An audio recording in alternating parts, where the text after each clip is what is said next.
Magandang araw po sa ating lahat. Ngayon ay nagdiriwang tayo ng ikatlong linggo ng Pasko ng muling pagkabuhay. Patuloy ang pagpapadama ng Diyos sa kanyang muling pagkabuhay. Ipinadadama niya sa ating ng linggo bilang tanda ng ating pakikitampok sa kanyang dambana upang lubusan natin siyang makilala. At sa ating ebanghelyo ngayon, ang ikatlong pagpapakita ng Panginoong Hesus sa kanyang mga alagad ay nananaliwas sa dagat kung saan naroroon si Simon, Pedro at ang iba pang mga alagad. Ipinadama ni Hesus ang kanyang muling pagkabuhay sa pamamagitan ng pagsama niya sa pamamalakaya at sa pakikisalo niyang muli sa kanyang mga alagad. Ang pangyayaring ito noon ay hindi malayo sa pangyayari sa ngayon. Ang simbahan bilang katawan ni Kristo ay hindi hiwalay sa individual na tao. Hinihikayat niya tayo upang muling pagsaluhan ang unang pagsasagawa ng kanyang Santa Misa. Kaya mga kapatid, halina't samahan siya sa banal na gawain ito. Ating din pong isama sa ating mga panalangin ng mga nagdiriwang at magdiriwang ng kanilang kaarawan na sila Janet Ruth, Mary Ann Vicencio, Princess Alona Frias, Jake Andre Vicania, Christian Ariola, Zoraida Española at Ahmed Francisco. Tatayo ang lahat para sa pagsisimula ng banal na misa.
Pagpalain nawa ang Diyos Ama, Anak at Espiritu Santo. Pagpalain ka ng kaharian ngayon at magpakailanman. Amen. Makapangyarihang Diyos, lahat ng puso ay nakahayag sa iyo. Lahat ng nasa at hangarin ay nababatid mo at walang lihim na nalilingig sa iyo. Linisin mo ang aming mga puso sa pamamagitan ng Espiritu Santo upang kami tapat na umibig sa iyo at marapat na pumuri sa iyong banal na pangalan sa pamamagitan ng Jesucristo na ating Panginoon. Amen. Pakinggan ninyo ang sinasabi ng ating Panginoong Jesucristo. Ibigin mo ang Panginoon mong Diyos ng buong puso, ng buong isip at ng buong lakas. Ito ang una at dakilang utos. At ang pangalawa ay tulad rin ng una. Ibigin mo ang iyong kapwa tulad ng iyong sarili. Sa dalawang utos na ito ay nakabatay ang buong kautusan at mga propeta. Magsilahod po ang lahat. Atin pong pagsisihan ang ating pagkakasala sa Diyos at sa ating kapwa. Kami nangungisa sa iyo, Diyos na makapangyarihan. Sa lahat ng mga santo at sa isa't isa, na kami nagkasala sa aming isip, sa aming mga kasala, sa aming mga nagawa sa salita namin gawin, at ito'y sarili naming kamalian. Kaya isasama namin sa iyo, O Diyos, na kaawaan kami, at sa lahat ng mga santo, na ipanalangin kami sa iyo, O Panginoon Diyos. Amen. Kaawaan tayo ng makapangyarihang Diyos, patawarin tayo sa ating mga kasalanan, at patnubayan tayo sa buhay na walang hanggan, sa pamamagitan ng Jesucristo na ating Panginoon. Amen. Magsitayo po ang lahat. Buong galak po nating luwalhati ng Panginoon, luwalhati sa Diyos sa taitasan.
Tayo'y manalangin, makapangyarihan at walang hanggang Diyos na patuloy na naghahari sa sangkatauhan.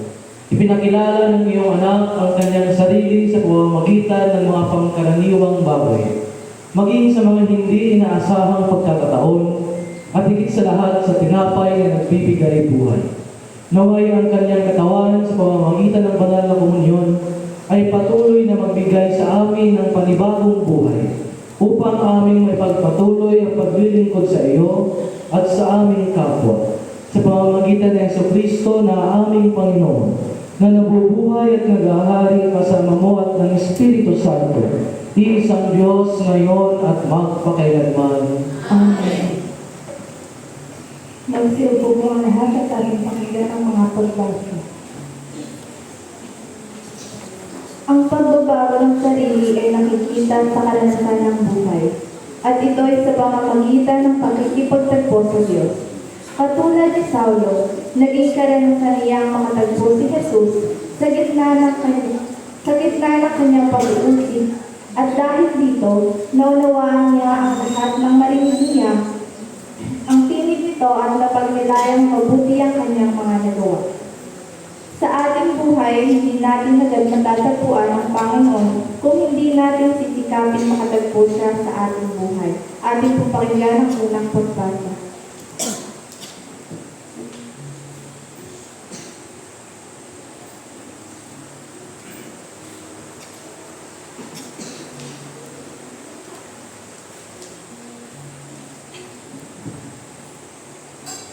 Pagbasa mula sa Gawa ng mga Apostol. Noong mga panahong iyon, masidhi ang pagnanais ni Saulo na usigin at patayin ang mga alagad ng Panginoon. Kaya lumapit siya sa pinakapunong saserdote at humingi ng mga sulat para sa mga sinagoga sa Damasco upang madakip niya ang sinumang matagpuan niya roong kaanib sa bagong pananampalataya, maging lalaki, maging babae, at madala sa Jerusalem. Nagdakbay si Saulo patungong Damasco. Nang siya'y lumapit na sa lungsod, biglang kumislap sa paligid niya ang isang nakakasilaw na liwanag mula sa langit. Ano pa na subasok siya, at narinig niya ang isang tinig na nagsalita sa kanya. Saulo, Saulo, bakit mo ako iniusig? Sino po kayo, Panginoon? Tanong niya. Ako'y si Jesus ang iyong inuusig, tugon sa kanya. Tumindig ka at pumasok sa lungsod. Sasabihin sa iyo doon kung ano ang dapat mong gawin. Natilihan ang mga kasama ni Saulo. Narinig nila ang tinig, ngunit wala silang makitang sinuman. Tumindig si Saulo at idinilat ang kanyang mata, ngunit hindi siya makakita. Kaya siya'y inakay nila hanggang sa Damascus. 3 araw na hindi siya nakakita at hindi kumain ng minom. Sa Damasco naman ay may isang alagad na ang pangalay Ananias. Tinawag siya ng Panginoon sa isang pangitain. Ananias, ano po iyon, Panginoon? Tugon niya, pumunta ka sa kalye matuwid sa bahay ni Judas at ipagtanong mo ang isang lalaking taga-Tarso na ang pangalay Saulo, sabi ng Panginoon. Siya'y nananalangin ngayon sa isang pangitain. Nakita ka niyang pumasok sa kinaroroonan niya at pinatungan mo siya ng kamay upang makakita. Sumagot si Ananias, Panginoon, marami na po ang nagbalita sa akin tungkol sa taong ito, tungkol sa mga kasamang ginawa niya sa iyong mga banal na Jerusalem. At napalito siya sa Damasco, taglay ang kapangyarihang galing sa mga punong saserdote upang dakpin ang lahat ng tumatawag sa iyong pangalan. Ngunit sinabi sa kanya ng Panginoon, pumaroon ka, sapagkat hinirang ko siya upang ipakilala ang aking pangalan sa mga hentil, sa mga hari at sa mga anak ng Israel. At ipaalam ko sa kanya ang lahat ng dapat niyang tiisin alang-alang sa akin. Pumunta nga si Ananias at pumasok siya sa bahay. Ipinatong niya ang kanyang mga kamay kay Saulo. Kapatid ng Saulo, bika niya, pinapunta rito ako ng Panginoong Jesus na napakita sa iyo sa daan nang ikaw ay papunta rito. Sinugo niya ako upang muli kang makakita at mapuspos ng Espiritu Santo. Pagdakay may nalaglag na tila ng mga kaliskis mula sa mga mata ni Saulo at nakakita na siya. Tumindig siya agad at nagpabautismo. Kumain siya at nanauli ang kanyang lakas. Ang salita ng Panginoon. Salamat sa Diyos.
na nag-alay ng buhay.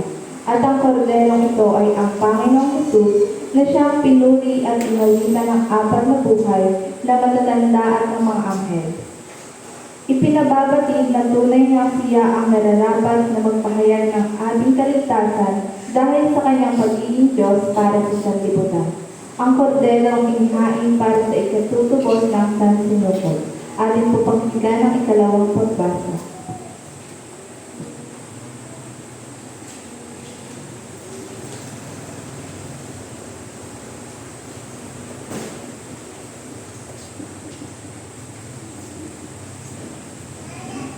Ikalawang pagbasa mula sa aklat ng pahayag.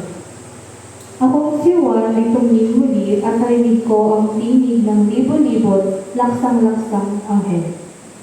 Sila'y nakapaligid sa trono, sa 4 na ilang na buhay at sa matatanda. Umawit sila ng ganito. Ang korderong pinatay ay karapat-dapat na tumanggap ng kapangyarihan, kayamanan, karunungan at kalakasan, papuri, paggalang at pagdangila. At narinig kong nag-awitan ang mga nilikhang nasa langit, nasa lupa, nasa ilalim ng lupa at nasa dagat, lahat ng nilikha sa buong sanlibutan. Sa kanya nakaluklok sa trono at sa korderong sumasa kanila ang ang kapurihan at karangalan, kadakilaan at kapangyarihan, magpakailanman. Tumugon ang apat na nilalang Tumugon ang apat na nilalang na buhay. Amen.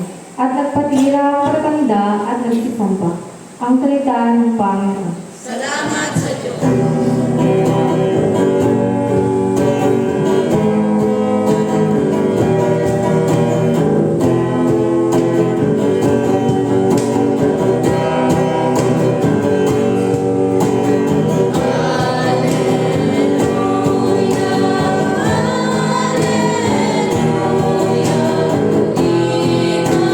Tatayo po ako.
Sumainyo ang Panginoon. At sumainyo. Mga kapatid, ating pakinggan ang banal na ebanghelyo ng ating Panginoong Jesucristo ayon kay San Juan. Kabanata 21, magsisimula sa unang talata hanggang 11. Buwalhati sa iyo, Panginoong Jesucristo. Pagkatapos muling nagpakita si Jesus sa mga alagad sa tabi ng lawa ng Tiberías. Ganito ang pangyayari. Magkasama sina Simon Pedro, Tomas na tinaguri ang kambal, Nathaniel na taga-Cana, ang mga anak ni Zebedeo at dalawa pang alagad. Sinabi sa kanila ni Simon Pedro, "Mangingisda ako, sasama kami," wikan niya.